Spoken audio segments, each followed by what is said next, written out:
booktube. I'm here today to do my Friday Reads video. You kind of briefly saw Tucker here because as soon as I sat down, same as with Winnie, he wants to come over and see what's up. So you might be able to hear him breathing right beside me. But before I get into my Friday Reads, I thought I would talk about my weekend. I thought I would try and do a vlog. I've already done a couple of clips, and we'll see how it turns out. If it's a complete failure, or if I like with the camera, or if I forget to film, then I'll just drop it and try it again later. But yeah, I thought I would give it a go and see what it's like. I've already found out that, like, because when he just, of course, he jumped up on the recliner where I have the camera, that without like that little video stick thing, like my hand is shaky, so I'm holding the camera, my phone, and it's like wobbly a bit. So hopefully that doesn't make it too nauseous. I'll like look over it before. Look over it later to see how bad it is and see what I can do to fix that. Because I would like to maybe just show a day in the life of Lindsay. Because I do plan on having a bookish weekend, like usual, with lots of reading. But I'm also planning to go to a couple used bookstores in the area.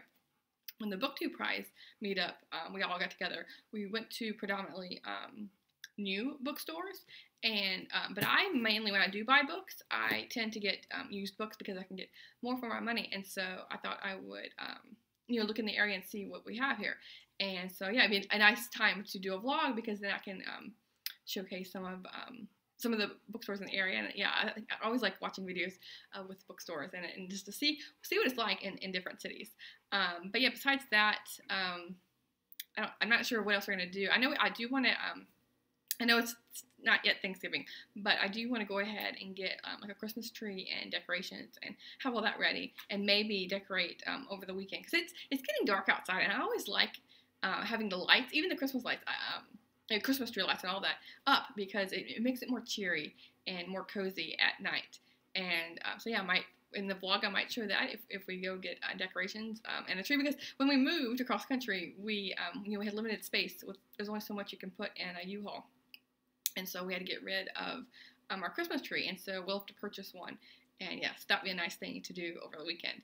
But yeah, other than that, I'm just going to be reading. And so yeah, these are the books I'm currently reading. There's 3 that I'm still getting my way through, so I thought I would show those first.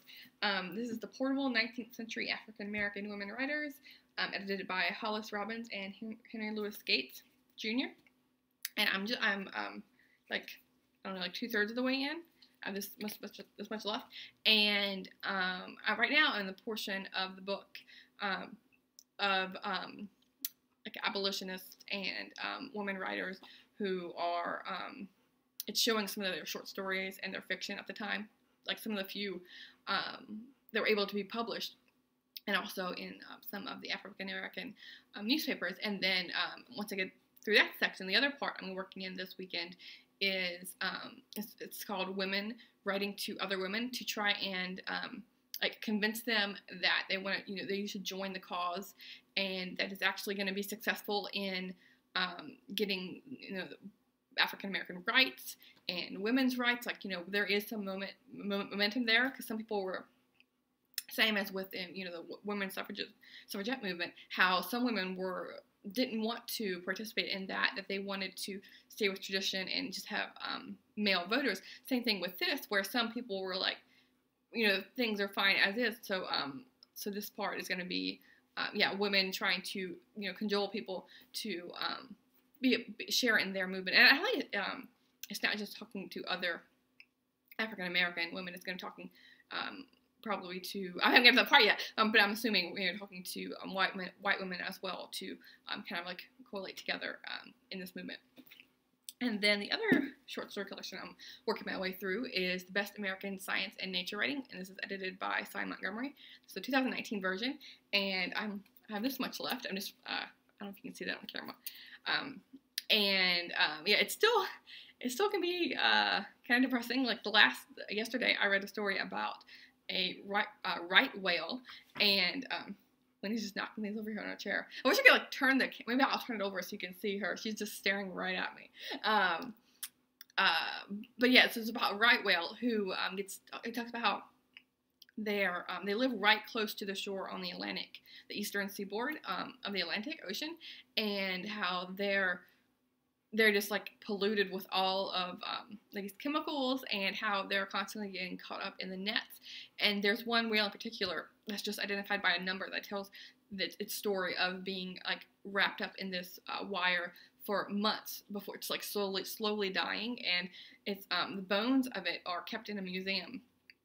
And yeah, that was kind of gruesome to read. And then I also read a story earlier this week about how insects in Denmark, in the Netherlands, they were wrapping their car in this like kind of material, so when they drove around, they can see how many insects are like hitting the windshield or the car, because they were noticing how there's not as many during the summertime as it was like when they were kids, for example. And so the scientists got this idea, and so yeah, that was an interesting story about how like things that you take for granted as a kid, like you're like mosquitoes and stuff like that. You're gonna see lots of bugs, and how like some bugs in particular are declining. And so yeah, that was an interesting story. And then the other one I'm making my way through is The Rise and Fall of Alexander Hamilton by Robert A. Hendrickson.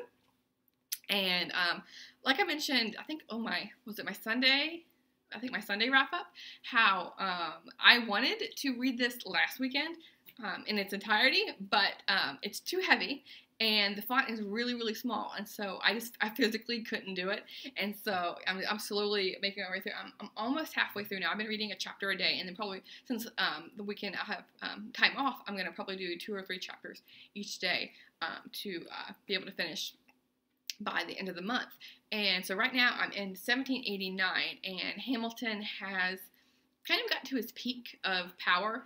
He has kind of convinced the committee to pass his plan into making the kind of government that he wants, and kind of like take the ideas of the Virginia plan, and basically instead of having each state have its own government house, we're going to have a federal government, and it's going to be controlled, as an upper tier of power.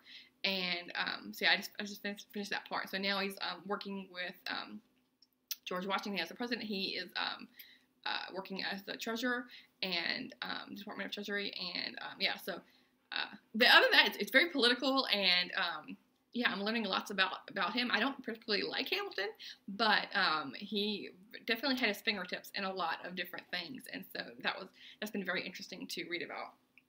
And then this last book I'm going to talk about is it's a new book that I haven't talked about I'm making a video on, and this is This Hallowed Ground: The Story of the Union Side of the Civil War by Bruce Catton. And Bruce Catton is one of my favorite, if not my favorite, Civil War author. When again's moving the camera. Come here. Maybe she wants to sit on my lap. Okay, there she goes. Come here. So she's not moving I hope you're not getting seasick. I can't move Winnie over and hold the camera at the same time. Anyway, so yeah, this is like my favorite Civil War author. And I haven't read this book. I've read his other trilogy, but I haven't read this. This is like a single volume. Like I said, the Union side of the war. I literally got 2 pages in. I wanted to read it last night, but my eyes were just too tired after reading everything else, and so I read 2 pages, and I'm like, yeah, this will be good to read, because I had just finished another book last night, so I just wanted to dip my fingers in to see what this is like. And yes, this is starting opening up with the Battle of Kansas, like bloody Kansas, and should the state be a slave state or should it be a free state? And so it's opening up before the war. And so yeah, I know I'm gonna love this book. This is one of the 3 books that I have left that are really big. I have This Hallowed Ground, and I have Stalingrad, and I have the letters of John Adams and Abigail Adams.